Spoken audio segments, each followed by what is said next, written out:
Welcome. You are now listening to The Tale of Two Cities by Charles Dickens. Book the First, Recalled to Life, Chapter 1, The Period. The year was 1775, a paradoxical time where everything seemed to be its own opposite. In England and France it was both the age of enlightenment and of brutality, of great progress and unbearable injustice. Rulers clung to power with prideful ignorance, while the masses simmered in quiet rage. Religion prophesied doom, while superstition thrived. Science and absurdity danced hand in hand. In England, the monarchy clutched its powdered wigs and formalities. In France, nobles lived lives of reckless luxury, while peasants suffered under unbearable taxes. The law, both sacred and secular, was a cruel mistress, executing people for petty crimes and allowing corruption to flourish unchecked. Ghost stories like the Cock Lane Spirit captivated Londoners, even as more tangible horrors brewed in their cities and courts. Across the Atlantic, unrest stirred in the American colonies. A congress of determined rebels penned letters to the crown that would echo louder through history than any ghost's whisper. Revolution hung in the air, not just as an event, but as a state of mind. A tide was turning, though most did not see it yet. Within this chaotic backdrop, a story quietly begins, of a man brought back from the grave, of a daughter searching for a father she never knew, and of a world ready to change in ways no one could have predicted. In a time when justice was blind and punishment random, where the aristocracy feasted while the poor starved, one thread, a golden thread, would attempt to tie life back together. Chapter 2. The Mail. On a bleak, fog-heavy November evening, a mail coach creaked up the muddy slope of Shooter's Hill toward Dover. It moved slowly, groaning under the weight of passengers too frightened to trust one another. In these lawless times, danger could gallop from the darkness at any moment, and highwaymen were more common than honest men. The coach's atmosphere was as murky as the weather. Cloaked and bundled men glanced at one another with suspicion, each fearing betrayal. Among them sat Mr. Jarvis Lorry, a middle-aged banker with a calm exterior but an anxious mission. His thoughts were interrupted when a rider burst out of the fog, startling the coach and its occupants. This was Jerry Cruncher, a messenger from Tellson's Bank. He handed Laurie a mysterious note bearing 5 words, "Wait at Dover for Mamselle." Laurie replied with equal cryptic weight, "Recalled to life." The phrase echoed in his mind, not as a metaphor but as a mission. Laurie wasn't simply traveling on business, he was on his way to revive a man thought long dead, not physically but spiritually, emotionally. He would reunite a broken father with the daughter he never knew, awakening him from a living death. Outside, the world remained silent and dark. Inside the coach, that single phrase, "recalled to life," marked the beginning of a resurrection. Something long buried beneath stone and memory was about to stir again. Chapter 3. The Night Shadows. Night cast its long shadows across the English countryside as the mail coach rolled on, the thick mist curling around its wheels like ghostly fingers. Inside the coach, Mr. Jarvis Lorry sat still, dozing in fits, but his mind was anything but restful. In his half-sleep, a vivid dream played over and over. He was digging, desperately and endlessly, in a cold grave. The figure he tried to unearth had been buried for 18 years. His name was not spoken aloud, but Mr. Lorry knew who it was. The man had once been alive, a respected doctor, but had since been entombed in silence and darkness, forgotten by the world and nearly by himself. Now the time had come to disturb that grave, not literally, but emotionally, spiritually. The question Laurie asked in his dream echoed through the night. "Shall I show him to her?" The imagined voice responded with a whisper, almost inaudible. He would not understand. Not yet. As the dream unfolded, Laurie imagined the exhumed man looking lost, old beyond his years, with wild eyes and unsteady limbs. The scene was surreal but rooted in reality. He wasn't burying a body. He was preparing to revive a soul. The coach jolted suddenly, pulling Laurie from his haunting vision. Outside, the fog had thickened, the trees barely visible through the mist. The darkness was suffocating, like the mental prison from which the doctor would soon be freed.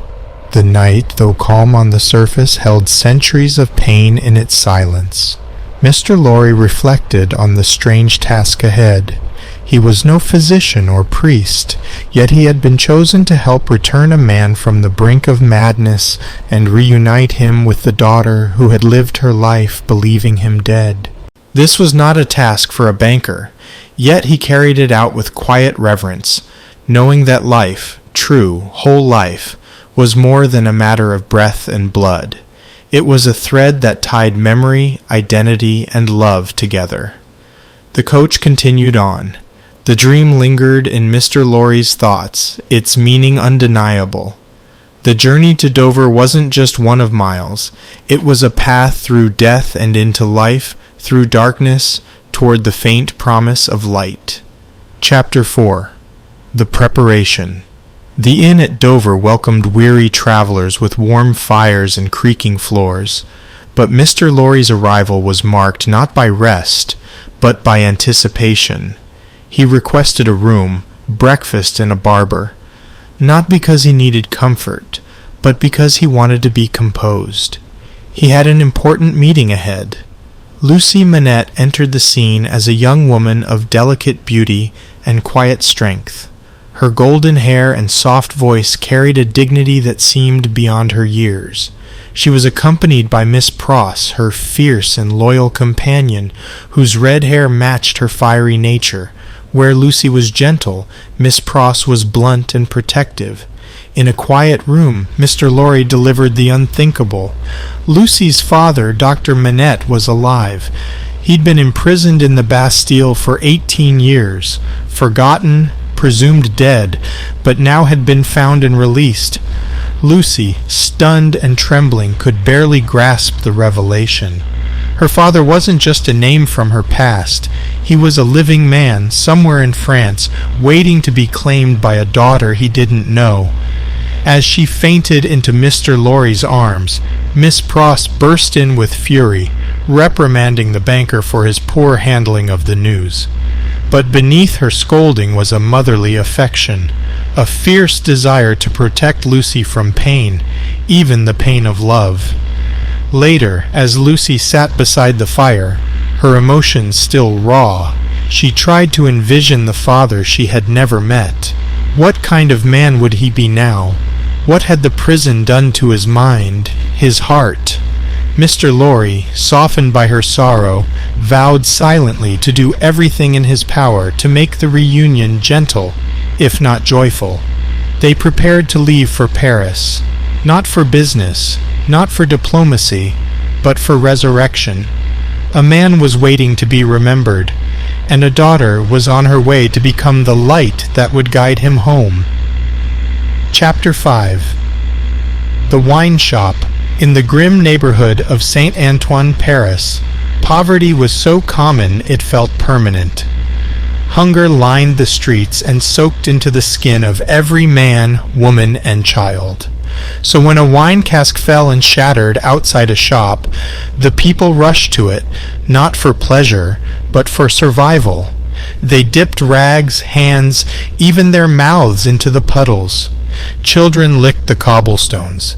Laughter rose for a moment, brittle and fleeting.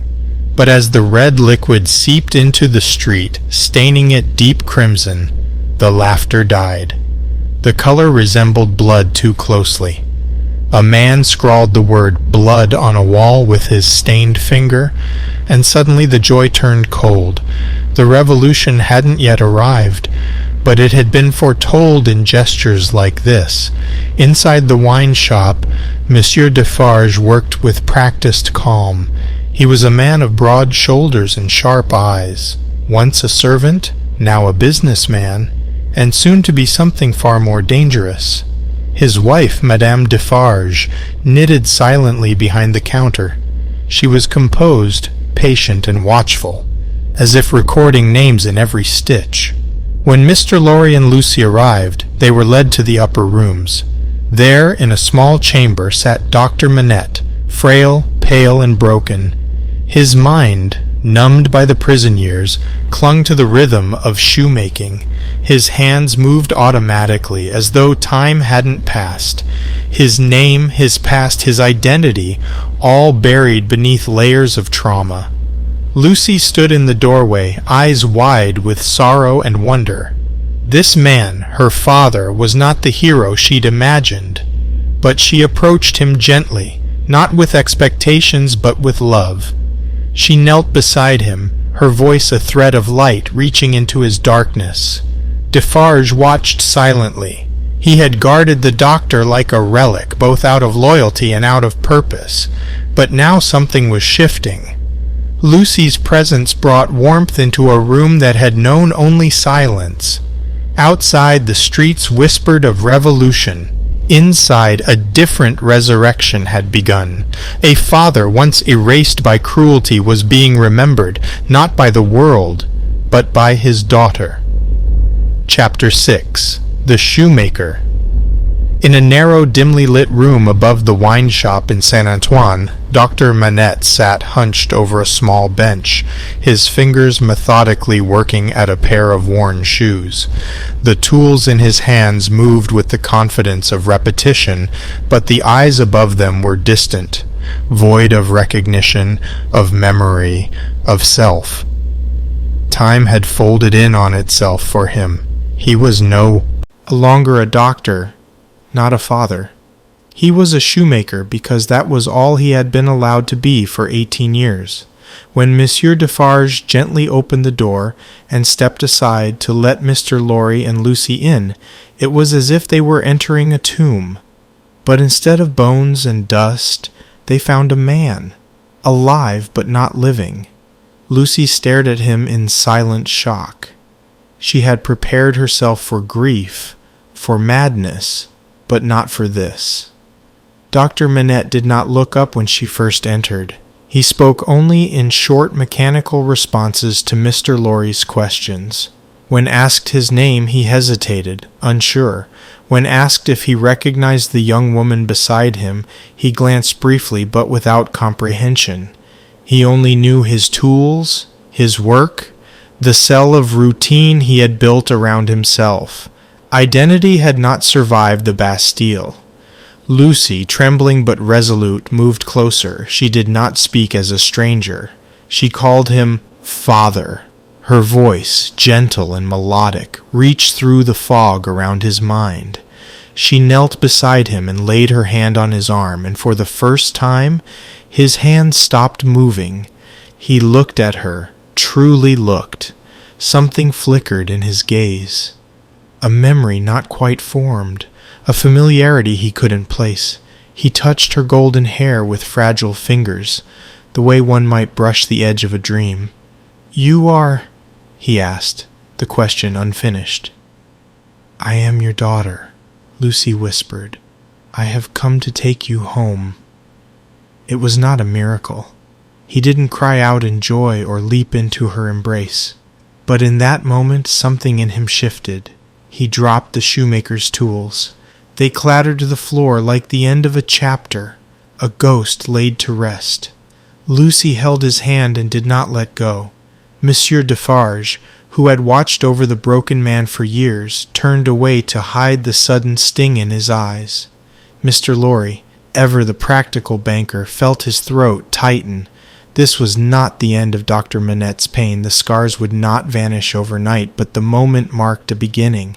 For the first time in almost 2 decades, he had someone calling him by name, someone to remind him that he had once lived and could live again. Book the Second, The Golden Thread. Chapter 1.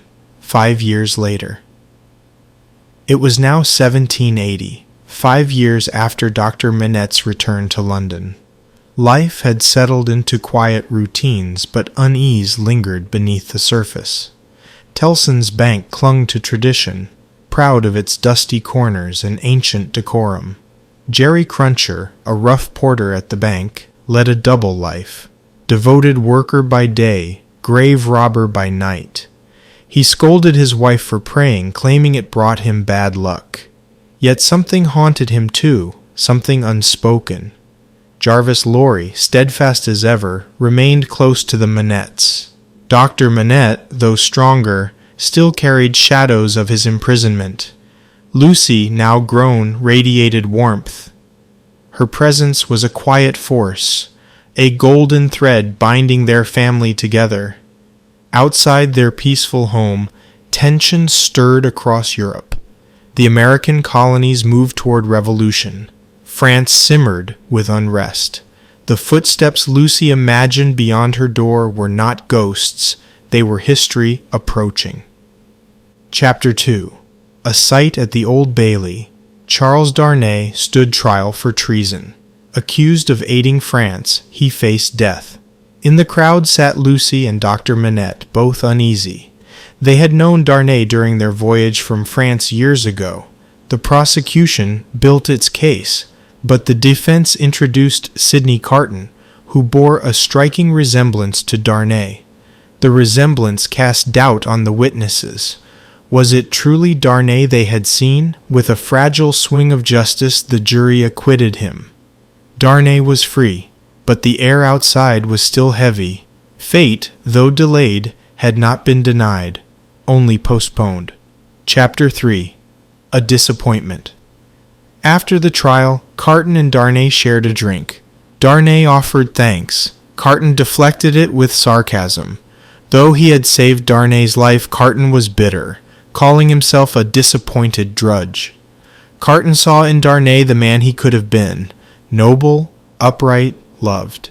In Darnay's reflection, Carton saw only failure. He had wasted his gifts and he knew it.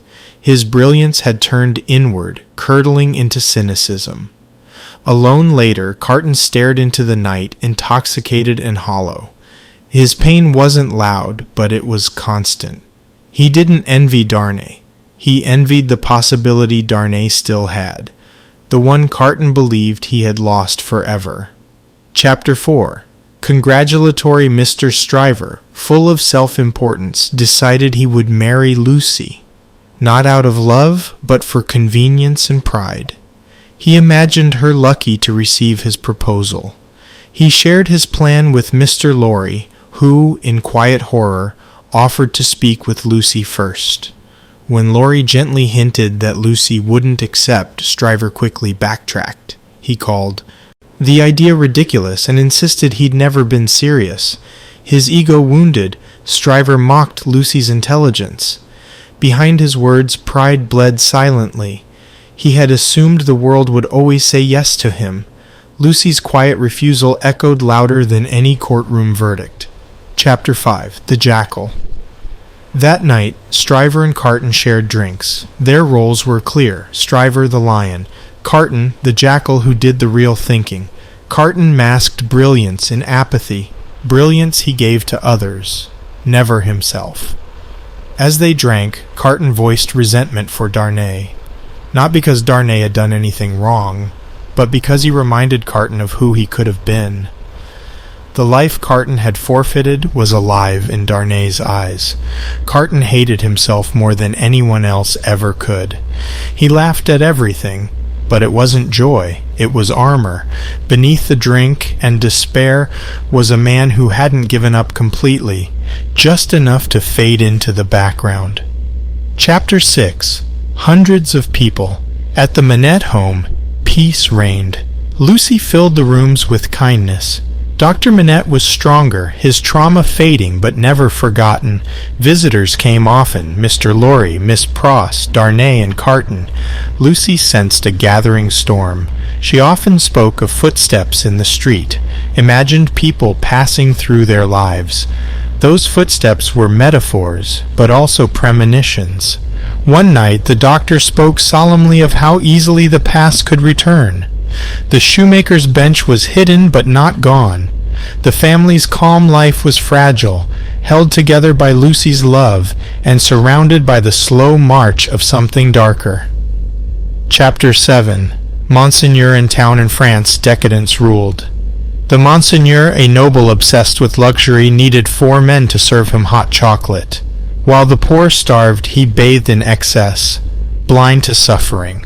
That same day he learned a fellow aristocrat had been murdered. It was a warning, but he dismissed it. The nobility didn't believe in consequences. Their castles were too tall, their hearts too small. But revolution was no longer a whisper. It was growing teeth, and the Monseigneur didn't realize that even golden walls couldn't silence rage. Chapter 8. Monseigneur in the Country. Traveling through the countryside, the Monseigneur's carriage ran over and killed a child. The father, Gaspard, stood frozen in grief. The noble tossed a coin, his version of mercy, and rode on. The villagers watched. Among them stood Defarge, silent, memorizing. Later, someone threw the coin back into the carriage. It was more than defiance. It was a verdict. The Monseigneur left, angry. He didn't know that justice had already followed him. It was quiet, it was patient, and it was coming. Chapter 9. The Gorgon's Head. At his estate, the cruel Marquis, Charles Darnay's uncle, welcomed his nephew coldly. Darnay came to renounce the title. He wanted no part of the Evremond legacy. The uncle sneered. Mercy, he believed, was weakness. That night, someone crept into the chateau and murdered the Marquis in his bed. A note was left. Drive him fast to his tomb. This from Jacques. The revolution had spoken. Blood for blood. Chapter 10. 2 Promises. In London, Darnay asked Dr. Manette for permission to speak to Lucy. He promised love and honesty, but also asked that his identity remain secret until after marriage. Manette agreed, though something inside him trembled. The name Evremond, still unknown to Lucy, echoed in his past. Later he relapsed, returning to shoemaking for hours, perhaps unconsciously bracing for the consequences of truths left unspoken. Chapter 11. A Companion Picture. Stryver prepared his proposal to Lucy like a business transaction, but Mr. Lorry intervened, encouraging him not to go through with it. Stung, Stryver claimed he never meant to propose. He dismissed Lucy as unsuitable, masking rejection with arrogance. Pride had saved him from heartbreak, but not from looking foolish. Chapter 12. The Fellow of Delicacy. Carton visited Lucy not to court her, but to confess. He spoke of his broken life and how she had shown him a glimpse of something better. He didn't ask for love, only that she remember him as someone who would do anything for her. Lucy was moved. Carton's love, quiet and sacrificial, left a lasting mark on her heart. Chapter 13. The Fellow of No Delicacy. Carton returned to his lonely world, but something had changed. He had made a promise, to Lucy and to himself. He would never be the man she could marry, but he could still be the man who kept her safe. Chapter 14. The Honest Tradesman in London. Jerry Cruncher's secret life was exposed. He dug up corpses to sell to medical schools. His son discovered the truth. Jerry's hypocrisy, once masked in anger, began to crack. He called himself an honest man, but even he began to doubt it. Chapter 15. Knitting. In Paris, Madame Defarge knitted names into her registry, those who would die when the revolution came. Gaspard, the man who killed the Marquis, had been executed. The people mourned quietly. Defarge watched.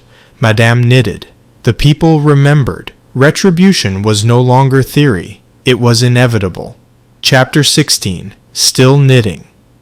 A spy named Barsad entered the wine shop. He asked questions, hinted at plots, but learned nothing. Madame Defarge, cold and calculating, observed him. His name joined the list in her mental ledger. She had no mercy, not even for Lucy Manette. Chapter 17. One Night. Lucy spoke to her father of her love for Charles. She didn't know what lay ahead, only that she trusted her heart. Manette gave no answer, but his eyes held sorrow and hope. He had lost everything once. Perhaps now he could witness something begin. Chapter 18. 9 days. Lucy and Charles married. The same day Dr. Manette relapsed. For 9 days he returned to shoemaking, lost in the world that once imprisoned him. When he emerged, he was himself again, but changed. The past had stirred, and it wasn't done. Chapter 19. An Opinion. Mr. Lorry, worried about Manette, posed a hypothetical question about trauma and relapse. Manette answered wisely. The cause must be removed gently. Later, with care, Mr. Lorry and Miss Pross destroyed the shoemaker's bench. It was a quiet act of mercy. Chapter 20. A Plea.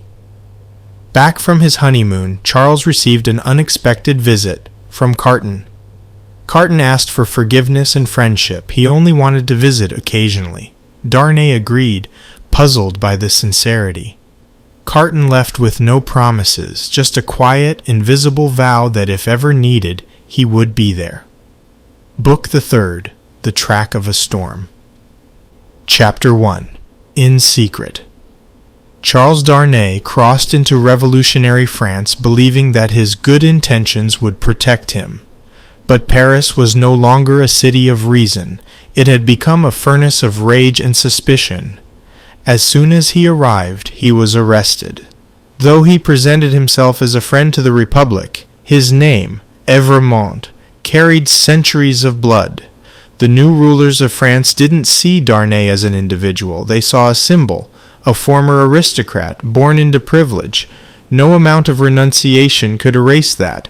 He was imprisoned in secret, meaning no public record, no trial date, and no explanation, just silence. In the dank, grim walls of La Force prison, Darnay waited.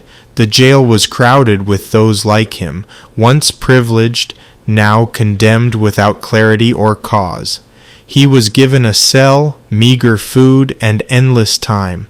The revolution didn't need to kill you swiftly. It could break you with uncertainty. Darnay's thoughts drifted to Lucy, to their daughter, to the life he had left behind. He hadn't told her of his journey to France. He'd wanted to protect her. Now he feared she might never even learn what had become of him. Outside the prison, the mob cheered the guillotine. Inside, Darnay tried to hold on to his sanity. He had done nothing wrong. He had renounced his title, lived with kindness, married into love. But in this new France, guilt was inherited, and innocence no longer mattered. Chapter 2. The Grindstone. Lucy Manette and her father arrived in Paris, desperate to find Charles. The city was fevered with revolution, streets crowded with mobs, red caps worn like badges of honor, and blood staining the cobblestones. The guillotine had become the centerpiece of justice. There was no calm, no sense, only the roar of a people bent on vengeance. They arrived at Tellson's Paris branch, where Mr. Lorry was already working amidst chaos. Loyal as ever, he had stayed to protect the bank's interests during the upheaval. But when he saw Lucy and the doctor, his heart sank. They were walking into fire. Dr. Manette immediately took charge. His reputation in Paris as a former Bastille prisoner gave him unexpected power. He insisted that he could use it to help Charles. There was no time for delay. He left to appeal to the revolutionary tribunal, confident that his suffering under the old regime would give him credibility in the new. As he departed, the sound of the grindstone echoed outside. Lucy and Mr. Lorry stepped to the window. There, by firelight and shrieking fury, Revolutionaries sharpened their weapons.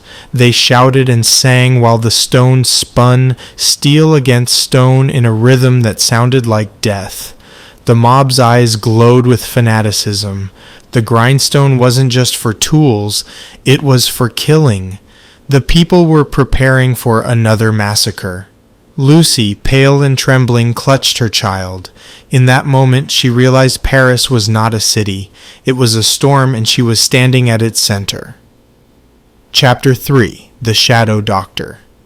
Manette returned from the tribunal with news. Charles Darnay was still imprisoned, but for now, safe. The doctor's history as a Bastille survivor had earned him respect among the revolutionaries. They called him Doctor of the Bastille, a title that gave him influence, perhaps even protection. It was a fragile shield, but it was something. Lucy clung to the hope her father offered. Each day she visited a particular spot in the street near the prison, where Charles might see her from a high window. She never waved, never called out, only stood still with their child beside her, hoping her silent presence might comfort him. The guards saw her, and eventually, so did the prisoners. In the shadows of these daily vigils, another presence stirred. Madame Defarge began watching Lucy. Silent, cold, calculating, she observed everything. Lucy, her child, her expressions, her movements. Madame wasn't merely curious. She was judging, recording. Her knitting needles were never still, and one could never tell whether she was making clothes or sealing fates. Dr. Manette tried to keep the tension at bay. He believed his standing with the revolutionaries would eventually bring Charles home. But Lucy felt it, that though her father had once escaped the grip of madness, something dark still loomed in him. His old pain wasn't gone, it was simply buried, and she feared it might be unearthed again. Meanwhile, the shadow of Madame Defarge lengthened. She had no sympathy for love or innocence. In her eyes, everyone tied to an aristocrat, even by marriage, was a threat to justice, and Lucy unknowingly had stepped into the path of that justice. Chapter 4. Calm in Storm. The days in Paris were harsh, but inside the small home where Lucy stayed, a quiet strength held the storm at bay. Despite the terror outside, public executions, mobs in the streets, whispers of betrayal, Lucy remained composed. Her love for Charles anchored her, even though each day he remained imprisoned felt like a thread being pulled from her soul. Dr. Manette had become a different man. The revolution had given him a strange kind of power, and he wielded it carefully. His suffering had become his badge of honor. The revolutionaries respected him as one of their own, a man broken by the same system they now sought to destroy. He walked through the streets like a relic of pain, and the people parted for him. That pain now worked in Charles's favor, at least for the moment. Lucy continued her daily ritual. She stood beneath the prison window at the same hour, hoping Charles might see her. She never knew for sure whether he could, but the act gave her purpose. Her child stood beside her, too young to understand the weight in her mother's eyes. Sydney Carton arrived in Paris around this time quietly and without notice. He spoke first with Mr. Lorry, offering little detail about his plans, but he had changed, less disheveled, more resolved. Behind his tired eyes was a new purpose. Lucy saw him again, and though she was surprised by his presence, she felt comforted. Carton said little, but Lucy understood. He had not come out of habit. He had come for her, and for something yet unspoken. The calm in their home was temporary. Outside the storm raged, but inside a circle of love and sacrifice held steady, for now. Chapter 5. The Wood Sawyer. Every day Lucy made her way to a specific corner outside the prison, bringing her daughter along and standing in quiet hope. She never spoke, never caused a stir, just waited, her presence like a prayer sent up into the prison walls. It became a ritual of devotion, and perhaps the only thing tethering her to sanity. Across from where she stood, a man worked, once a mender of roads, now a wood sawyer. He was animated, erratic, and darkly gleeful. As he sawed, he made jokes about the guillotine, calling his saw Little Saint Guillotine. To him, every action was tied to the bloody spectacle that had overtaken Paris. When he saw Lucy, he mocked her gently but curiously. She did not respond, only smiled faintly and remained still. She knew better than to provoke a man who could report her as a sympathizer with a prisoner. But the tension in the air was unmistakable. The revolution was watching everyone. Even love, even silence, could be considered a crime. One afternoon, as Lucy stood there in the cold, footsteps approached. It was Sydney Carton. His presence, sudden and quiet, startled her. He had been keeping watch, from the shadows, from the edge of danger. He told her not to fear and not to speak his name again in public. Lucy, moved by his concern, whispered a blessing for him. Carton nodded and vanished again, swallowed by the restless city. He had come not to comfort her with words, but to remind her she was not alone. The wood sawyer kept sawing, the people kept shouting. The revolution kept grinding forward. But for Lucy, that day brought a small flicker of warmth in a city gone cold. Chapter 6. Triumph. Charles Darnay was finally brought before the revolutionary tribunal. The courtroom was chaotic, filled with a crowd hungry for blood. Justice had been replaced with spectacle. Still, Dr. Manette stood proudly beside Charles, reminding the judges that he had suffered for 18 years in the Bastille, making him no enemy of the Republic. When the jury heard that Charles was the son of the cruel Marquis Evrémonde, but had renounced his title and lived as a humble man in England, they hesitated. Then Manette, with authority and dignity, declared that Charles had saved the life of a French peasant years ago. This testimony, along with Manette's revered status, swayed them. In a rare moment of reason, the jury acquitted Charles. The crowd, paradoxically, celebrated the decision. For a fleeting moment, justice and mercy shared the same room. Lucy collapsed into Charles's arms, and the family rejoiced. Even Mr. Lorry felt the weight lift from his shoulders. They believed briefly that the storm had passed. But outside that courtroom, the revolution waited. It didn't forget. It didn't forgive. And it had eyes everywhere. Chapter 7. A Knock at the Door. Their joy was short-lived. Just as Charles began to breathe freely again, a knock shattered the peace. Soldiers appeared. Charles was being rearrested. Lucy screamed in disbelief. Mr. Lorry demanded to know why. The guard simply said he was denounced. By whom? They wouldn't say. Back in his cell, Charles fell into despair. He had tasted freedom for barely a day before it was ripped away. Dr. Manette was furious. He rushed to use what influence remained to uncover the truth. He believed that his reputation would protect Charles again. But the ground was shifting. The revolution had taken a darker turn. Unbeknownst to the family, the hand that signed Charles's fate was dangerously close. Chapter 8. A Hand at Cards. Sydney Carton moved through Paris with quiet intensity. He was watching, listening, preparing. When he met with Barsad, Lucy's old enemy and a known spy, Carton held a hidden weapon, knowledge. Barsad had secretly changed allegiance and now worked for the revolution. But Carton knew his past. He used this knowledge like a blade. If Barsad didn't cooperate, his double life would be exposed, and he'd lose his head. Carton pressured him for access to the prison and details about Darnay's second arrest. Barsad, cornered, agreed. Carton was planning something dangerous. Later, Carton visited a chemist. He bought a strange substance and asked questions about how long it took to render someone unconscious. No one knew what he intended, but a quiet resolve had settled over him. He had come to Paris with more than sympathy. He had come with a purpose. Chapter 9.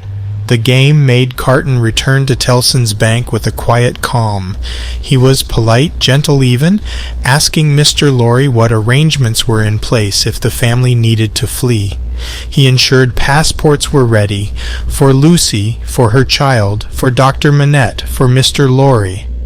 All but one. Carton did not ask for the passport for himself. He spent that night walking the streets of Paris. The city, brutal and broken, didn't faze him. He had lived his own kind of ruin long before arriving. At the Manette household, Lucy kissed him on the cheek and thanked him for his kindness. She didn't know what it meant, but Carton did. The game was in motion. Chapter 10. The Substance of the Shadow. In court, a letter written long ago by Dr. Manette was read aloud. It was written during his final days in the Bastille and told the story of why he had been imprisoned.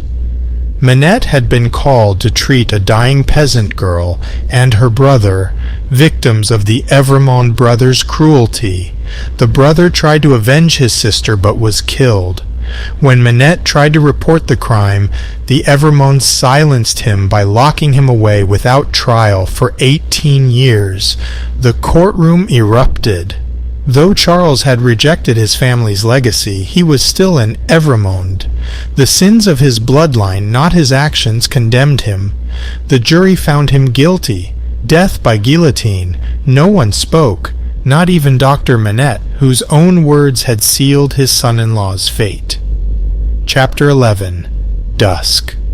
The verdict crushed the Manette household. Charles Darnay was to die within 24 hours. Lucy collapsed into silent horror, and even Dr. Manette, who had seemed untouchable in revolutionary Paris, descended into a trance of despair. He wandered the streets helplessly, a man broken once more by forces beyond his control. Sydney Carton, however, remained composed. He watched quietly, observing Lucy as she held her daughter. Close, trying to be strong. She didn't know what Carton was planning, only that his presence was a comfort, still, gentle, unwavering. Later that evening, Carton found his way to the wine shop in Saint Antoine. There he was seen by Madame Defarge. She noticed him, but didn't recognize his significance. Carton's resemblance to Darnay remained his hidden card. The streets darkened. The revolution moved steadily forward, indifferent to love or justice. Carton, alone in the shadows, whispered a vow he had made once before that he would do anything, even die, for Lucy and those she loved. Dusk had fallen over Paris, but in Carton's mind a plan had taken form, and the dawn it promised was not his own.